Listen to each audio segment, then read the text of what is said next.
the magic of coffee.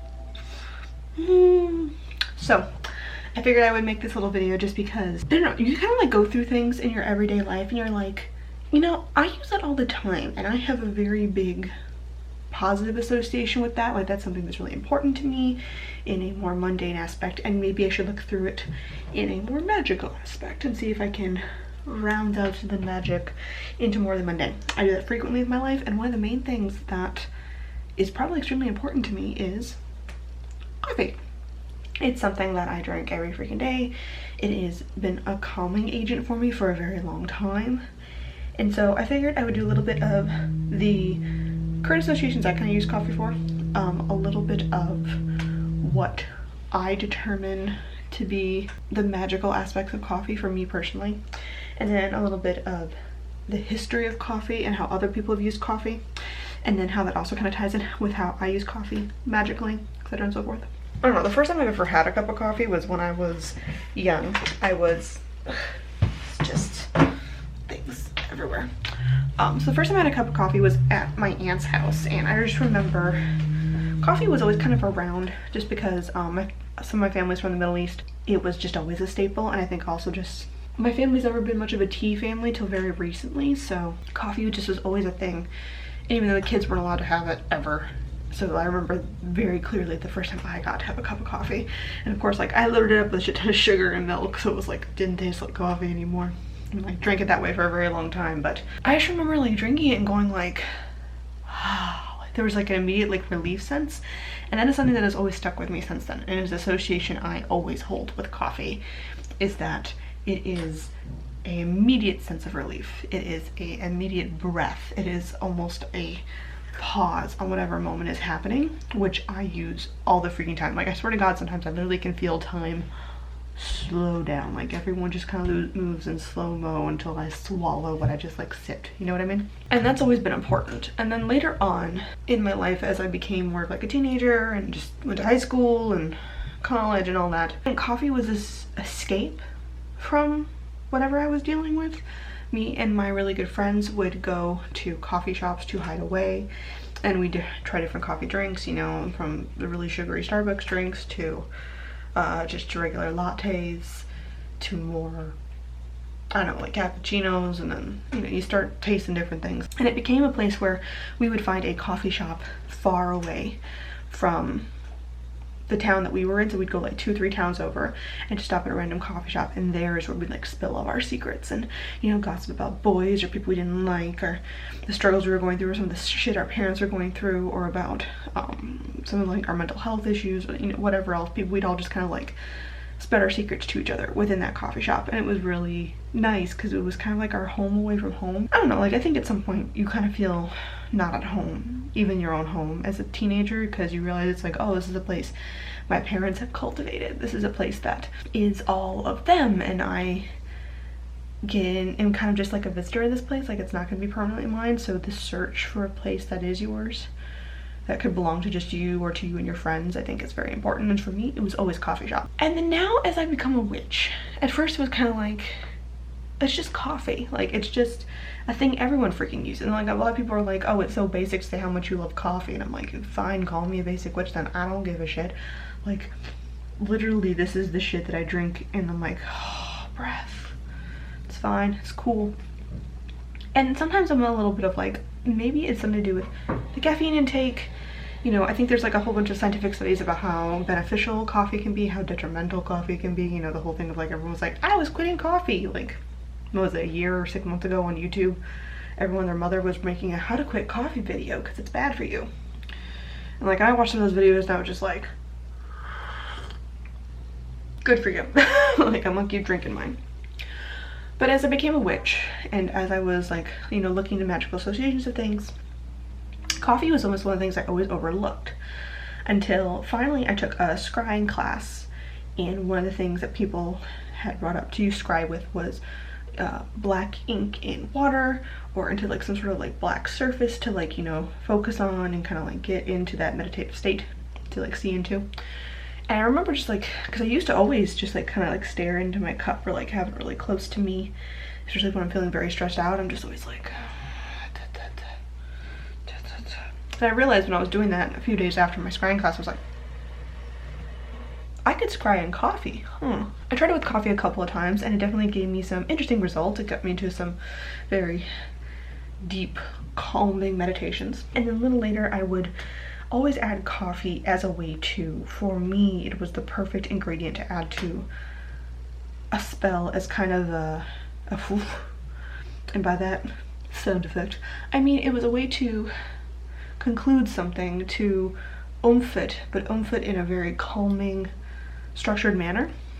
And I did all this without even looking at the associations at first, because that's just kind of how I naturally felt about coffee. It always felt like something that was just like, let's give me a kickstart, let's give me something to focus on, but it never does it in an overwhelming way. You know, coffee just has been a very balancing, empowering thing for me to use in the mundane life. So naturally it kind of seemed as a proper ingredient for that. So like a lot of times I would like burn certain herbs in my cauldron and the smoke would be releasing, and then kind of to either I would then like smother it out, or a lot of times I would if I had my morning coffee, I would take a little bit of my morning coffee and pour it in as a way to like put out the rest of the embers of the smoke, as a way to be like kaput with this. And I hoped that it would help to like give it a little rush, you know, like a whoo to the spell. But also then to put out the embers, to be like, okay, and now we're gonna go be productive. This is done now. And I think it's kind of like a weird thing too, is like coffee has always been the signal to me of like, if there's a cup of coffee happening, that is the signal to start. It is the time, it is the signal to shift out of dream world, to shift out of the more like explorative way of life, right? And it's like, now we're gonna do the things, now we're gonna be focused and energetic and whatever. So knowing that those are my associations, then using it in spell work in that way, I think works very, very well. The history of coffee I found to be hella entertaining, especially because some of the stuff that pops off when I think of like the ways that I looked into it, it was associated the same way that I have kind of looked at coffee. And I don't know if that's just because I picked up on like cultural things that have just been ingrained in our society ever since it came around and was discovered, or if it's because, you know, that it just puts off the energetic vibe, and so that's what people get from it. I don't know. But so the history of coffee, some of this I got from the National Coffee Association, and apparently via them the exact origins of coffee are not exactly known. They know it came from somewhere in like the Ethiopian peninsula, they think, but there's like several different like legends of like how people discovered it. Some people say that like apparently there's like there's a herder, and he's like either herding camels or goats, and either the camels or the goats get into the coffee trees and then they get real excited. So just caffeinated goats running around everywhere. And so then the herder was like, oh, maybe I should tell like some of the monks about this. And then the monks made a beverage out of the coffee and was like, I can stay up really late and study my shit and focus on all of the things in this state. This is a magical substance. We must use it. And then slowly but surely that expanded on to like other people finding out about it. There's no historical, I think, leanings for any of this. Like, it's all just pretty much like a legend, which I find very interesting because of like when they were like, there's a legend of how people found coffee. I did not expect it to be something so just like, I'm like, yeah, no, that seems possible. That seems totally probable that like someone was just like, hey, the goats are acting weird, what are they eating? And then anyway, apparently over time, then they moved to the Arabian Peninsula and all the different places like Persia, Egypt, Syria, Turkey, and that is when coffee became hugely popular. And very quickly it wasn't just like, oh, we all have coffee in our house, or like just the monks are using it type of deal, just the spiritual figures for like certain things. Like everyone started drinking it, and coffee shops like almost popped up immediately. Did I write down exactly how they call coffee shops? I'm not gonna be able to pronounce this, but Gahavekana, I'll put it, or their equivalent to a coffee house. And they very quickly became the very thing that like, I think so, like we all kind of associate, like they were the place to go to talk and to socialize with people and to get the news. People play chess at them, and they soon became known as schools of the wise, was the coffee shops, which I always find very interesting because I think that's something that is carried over to current society, and is something that even leans to the fact of like, hey, because the caffeine helps us to wake up, to focus, all that stuff, But beyond that, it does it in such a, like, it doesn't do it in like a, like, you know, like extreme way. It does it in a very calming, like, okay, just like a boost, and now, whew, focus your shit. All the way back then, they were like, hey, this shit's amazing, and we can all commune around this lovely beverage and get some productive shit done. And that apparently continued on. It was known as the wine of Araby, or the wine of the Arabs, when the Europeans suddenly literally found out about it as it started spreading everywhere. Although a lot of people had some issues with it. The like 5 times people tried to ban coffee list was very interesting. I found that article. Everything from like people calling it like, this is of Satan, this is not good, to like people saying no, because beer is better as a breakfast food. Like, we don't need this coffee shit, it's better to drink wine or beer. They're just like, no, we don't do this weird foreign substance that's all black and weird. But what some people was like, they literally said it was the bitter invention of Satan. Like, people were banning it all over the place. Like, when it came to Venice, people were cranky about it. They're like, nope, you can't do that. That's of the devil stuff. Until finally, someone was like to the Pope, which the Pope was like, hey, yo, Pope Clement VIII, can we just try it? Just try a little bit. Just a little bit of this lovely. Just have a drink. Just try it.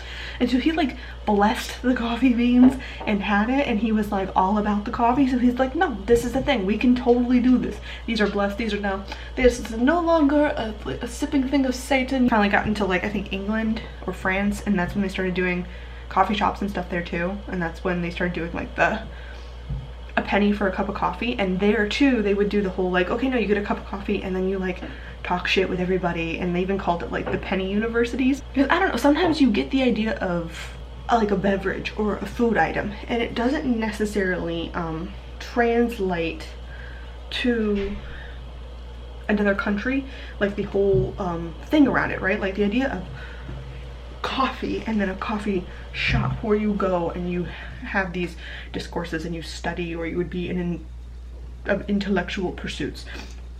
It's very interesting that that was the thing that both people in the Middle East did, and then also then moved over when it came to Europe. People were like, yeah, no, we do the thing too.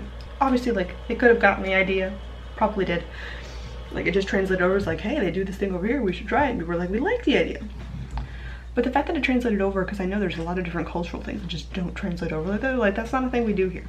It's very intriguing to me when that stuff does take, when they're like, no, that merges well across cultures. And the, like, I'm trying to think of like a country or a place, something right now that like wouldn't have or understand the concept of a coffee shop. You know what I mean? Because they're always there, always, in every country I visited, at least. I mean, comment down below if you know of like a place in the world where they'd be like, coffee shop, I don't know, what is the concept of this? Then how coffee got to this side of the world was very interesting, because apparently it was a bitch and a half. Someone gave Prince Louis IV of France a cute little coffee plant, and then eventually someone took a seedling of that plant, and that poor plant had to somehow make it across the fucking Atlantic Ocean with shit weather. Someone trying to kill the plant the whole time. Someone really did not want people over on the western part of the world to have coffee, period. Which is very weird to me. I was like, why did you want to kill the thing? I want to know more about whoever was trying to kill the poor coffee plant. And then there's also like pirates involved, apparently. Finally, it gets all the way to Martinique, I think is how you say it. And then that one little coffee plant basically was the ancestral plant of like every other coffee plant that was ever in Central America, South America, the Caribbean, all of that. Like, it all came from this like one plant. Even funnier, I think, is America's stance on coffee, aka when the cranky settlers were all pissed off at England because of the tea tax, because they were all about the tea, and then suddenly when the tea tax went up, that's when they all went, fuck you. Like, they basically liked coffee out of spite. Like, do you understand? Like, they were like, we're not paying that tax, fuck you, no. Like, even Thomas Jefferson said let's see if I can find exactly what I wrote down, the quote. It was like known as like the official like drink of the American colonies or whatever. Where did it go? I wrote it down because it was really funny. Oh, Thomas Jefferson said, "The coffee is the favorite drink of the civilized world." Bitch, you just spiteful because you don't want to have to pay the tea. Like literally, like in every article I could find, they were like, America wasn't too big on coffee in the New World per se. New World, because what's so new about it? Just the white people finally got there? I don't know. But it's not fancy at all until, well, we don't want to pay that tax, so we're gonna drink this shit instead. And like that's now why like in America like they're all about the coffee. I find that just absolutely hilarious. It's all out of spite. They just didn't want to drink the expensive tea leaf. But then when you look into the magical side of things, where other people had like association stuff. So as I mentioned earlier, my grandfather is from the Middle East. He is Armenian and he grew up in Baghdad, Iraq. Ever since we were little, at like family reunions, my Middle Eastern relatives would do the reading of the coffee grounds with the, I mean, they called it Armenian coffee, but like most people know it as like Turkish coffee. You know, the grounds are still in the bottom of the cup. And so they would do the whole little fortune telling thing. And there's like a whole bunch of different ways you can read it with the cup. Probably can go online and be like, how to do this like in certain ways, and people like, you have to do it this way. You can never read your own, or you know, all those weird rules people put on some of this stuff. But the way I learned with that was that you drink only from one side of the cup when you're drinking it until it's all the way down, until it's just like a sludge in the bottom of the cup, and then you turn it over to either, I think you spin it around and then you flip it over onto the little coffee plate, and then you let that sit for like several minutes, like everything can like run down, dry out, like 5-10 minutes ish. And then when you flip it over, you then read it from the bottom of the cup is your past, your present is the grounds in the middle of the cup, and then the rim of the cup is your future, type of deal. And it all comes down to like what symbols you see and how you interpret it. I think there could be certain symbols or whatever. And I was always laugh because like my grandfather would do like all the grandkids, and he would get like real weird like random specific things, so it would like kind of even go like, are you actually reading the symbols and like actually like reading our coffee grounds and our futures right now? And then he'd always put in there, and then you'll meet a lovely wife or a husband and your life will be great. Like, that's how every single fortune ended. But like, Baba, I don't think it says that part. Where's the symbol for husband? Show me. That's something that we've always kind of done. And for us, I don't know, before I really got into like different spirituality stuff, tea leaves or tarot cards or anything like that, like I always just kind of found, I was like, oh, just like kind of like a fun little parlor trick or whatever, like you read the coffee grounds. But now what's funny is like I was like, wait, no, that was a thing that like my family did. In a way, like my family almost has like a weird history, like it's part of our cultures to use coffee in this divinatory manner. And so let's see here, like one of the things, magical associations that the people in the Middle East back in the day, kind of, there was like a reference to that coffee itself was a gift to humanity from the Archangel Gabriel. That came up at some point in my research. Coffee was also linked to a bunch of different like health and potions, and it was like the list of all the health benefits and like a bunch of like old ass alchemy medical journals and stuff. Also linked as an aphrodisiac a lot for like kick up her sexuality, like that type of thing, which I found very, very interesting. Also the entire point of it, like, I don't know, just kickstarting fire. It seems to be associated with like the influence of Mars, and coffee is just a lot of fire energy, especially when they started like really roasting beans, and the whole like process of how you roast them and all that became a big deal. That really like cemented, I think, the fire. But everything I also found too, like it wasn't like an overhaul of fire energy, which I think links back to like my idea of like, this is always a thing, but it always felt so balanced. It was such like a focused type of direct forward energy. It never felt too chaotic, I guess. It was very structured, because every elemental association with it was like, yeah, no, this is definitely like fire magic, but it seems to balance out a lot with the earth and the air and the water. And it's like, I think it's just because of like how it all comes together, like it's from the earth and then you have to roast it, and the aroma of it alone has a lot of different associations. Like just smelling it supposedly was supposed to like help relieve like anxiety and like things like that. Very, very interesting. And apparently a lot of different like people who do a lot of voodoo or have, there's certain gods specifically they offer coffee to as an offering. But I've never done coffee as an offering to any of my deities, even though it's something that like I hold very, very dear to me, so it'd be like a natural thing. So I'm like, ooh, doing a, like I've done like having my morning morning coffee at my altar, but I've never like just also poured a cup for Loki or Sobek or Persephone. Just been like, here you go, like you get one too. Let's have a coffee chat. That's something I might want to do and take up on stuff. I don't know, there's something about the simplicity of something that is already an everyday staple of my routine, and something that is already like, I can feel this slight craving for it. I already have so much association based on my experience with the type of thing that really makes me go, huh, I already have a very deep, powerful connection with this substance. Why don't I use it more magically? Or am I basically already using it magically? Like, is there a sense that from my association so long of getting a bit of silence, a bit of quiet with a cup of coffee, like I know a lot of it is in some ways what some might call a placebo effect, where I literally will get feeling so overwhelmed, and then the minute I have a cup of coffee in my hands